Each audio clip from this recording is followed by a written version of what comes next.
વિદ્યાર્થી મિત્રો, આપણે ઘનફળ ક્ષેત્રમાં આગળ બે દાખલા જોઈએ તો વર્તુળની ત્રિજ્યામાં 10% વધારો કરવામાં આવે અથવા વર્તુળની ત્રિજ્યામાં 10% ઘટાડો કરવામાં આવે એવા બંને દાખલા આવે છે. તો બંને દાખલાનો આપણે એ જવાબ શોધશું. સૌથી પહેલાં વધારો કરવામાં આવે તો શું કરીએ? તો ધારો કે વર્તુળની ત્રિજ્યા r હોય તો તેમાં 10% વધારો થાય તો એક r છે એમાં 10% વધારો એટલે 10 અંશ થાય તો 110 અંશ મિલીમીટર ઉડી જાય એટલે 1.1 r નવી આવે. કેવી આવે? 1.1 r. તો નવું ક્ષેત્રફળ બરાબર પાઈ r નો સ્ક્વેર બરાબર 1.r નો સ્ક્વેર થશે અને 1.1 નો વર્ગ થાય. આ નવું ક્ષેત્રફળ છે 1.21 પાઈ r નો વર્ગ.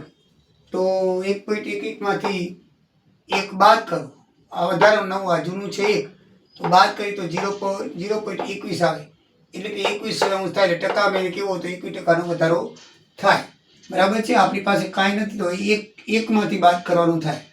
એવી રીતે સૂત્ર છે, જે સૂત્રથી તમારે કરવો તો ડાયરેક્ટ આવે. આ એનું સૂત્ર છે 2x + x² / 100. તો x ની જગ્યાએ 10 થઈ જાય, 10% વધારો છે તો 2 × 20, 10 નો 100 ઉડી જાય તો 20 અહીંયા 1 રહે, 20 + 1 21 ડાયરેક્ટ સીધો આવી ગયો. હવે ઘટાડો થયો હોય તો નવી ત્રિજ્યા 1/1 ઓછા 10 અંશ થાય, એ વત્તા હતો તો 90/100 આવે, મિલીમીટર ઉડી જાય એટલે નવી ત્રિજ્યા 0.9 આવે. તો નવું ક્ષેત્રફળ કરવું હોય તો પાઈ 0.9 r એટલે 0.81 પાઈ r નો સ્ક્વેર થાય. તો એને 1 માંથી બાદ કરો, 1 માંથી 0.21 તો 0.19 વધે, 19/100 એટલે 19% કહેવાય. હવે સૂત્રથી તમારે લેવો હોય તો એ ઘટાડો છે માટે x બરાબર -10 લેવાના.